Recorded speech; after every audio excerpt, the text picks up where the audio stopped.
In solving our food problem, we need the elites and the elders. Who are these people? They are people who have power, influence, wisdom, experience, ideas, and wealth. They are people who shape the future of any society. They wield significant power in influencing public opinions and policies and determine the direction of any nation. These are two formidable forces that can enact change in any society. Our elites and elders can use the resources at their disposal to solve our food problem. Unless they want us to continue like this and keep struggling to live, I believe there is so much they can do. My language, they say, Agba ki walosha, koriomutuntuno wo, meaning elders cannot be in a place and things go wrong. That is because of how much elders can do. But many things are going wrong nowadays in our societies. Problems are piling up. Things are getting worse. Perhaps our elders and elites are not doing enough or failing to act. To solve our food problem, we need our elders and elites' support. We need their wisdom, ideas, influence, experience, and wealth.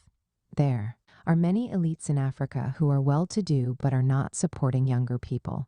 They have money, but they are not building industries or infrastructures that will foster development. I'm wondering, what legacy do they want to leave for the younger generation? What do they want people to say about them after they've gone there? Is a lot of corruption and evil going on in our land? I've heard many times that some elites and elders are the culprits behind the problems in our land. If this is so, then troubles will not leave their families, and they will surely pay for their wickedness. I can't imagine such a level of dishonor to elderhood. Are these ones really elders or wolves? Do they have children? Are they thinking of the future or just of themselves and their families? What has brought us this far? Who has bewitched us Africans? The same thing that our forefathers did when foreigners came before they colonized us is the same thing that many of our elites and elders are doing now. Many of them are selfish and wicked. We can't continue like this if we want progress.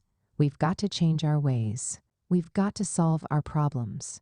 We'll appreciate our elites and elders more if they can contribute good towards the progress of our nations and not destroy them for the future generations. Remember, it is what you do today that people will talk about tomorrow. Power might be in your hand today, but it will surely shift to another person tomorrow, so use it for the common good. As elites and elders, we can challenge the youths to go to the farm by doing it ourselves. We can distribute seeds and lands for farming. We can use our resources to support local farmers and communities. We can bring foreign investors and organizations to our land. We can organize programs and seminars that will educate people more about farming and food security. We can also use our experience and skills to mentor younger generations. We can do so much. No, some would say, but these younger ones are not ready to learn, they are not willing to do anything. They just want to eat and sleep. I know, but definitely not all of them. There are still many good ones. Why not create a platform that will support the ones who are really willing and interested? Why not reach out to those who are helpless and hopeless, youths who don't know how their future would look like? Let's give hope to the hopeless. Let's give the support that our nations truly need. Our great fathers who fought for our freedom sacrificed a lot so that we may live a better life. Let's continue on this path. Can't but say a big thank you to our elites and elders who are doing great things on our land. Your works will not go unnoticed, and posterity will remember you.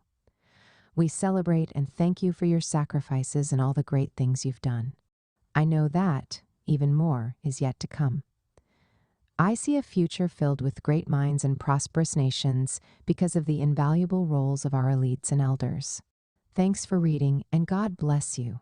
Kindly share this post if you find value in it. Thanks for your support. You can watch this program on YouTube. P.S. In case you want to, feel free to reach out to me.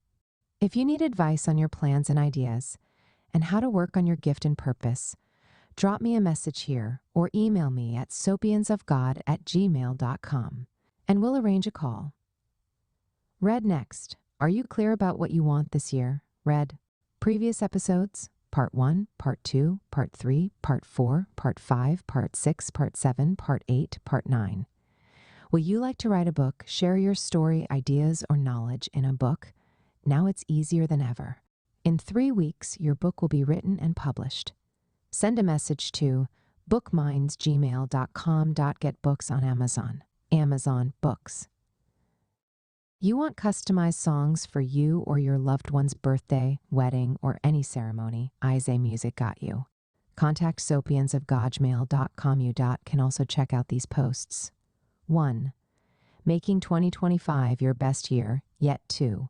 It's the end of the year and things are still not working. Read this. 3. The perfect gift for Christmas. 4.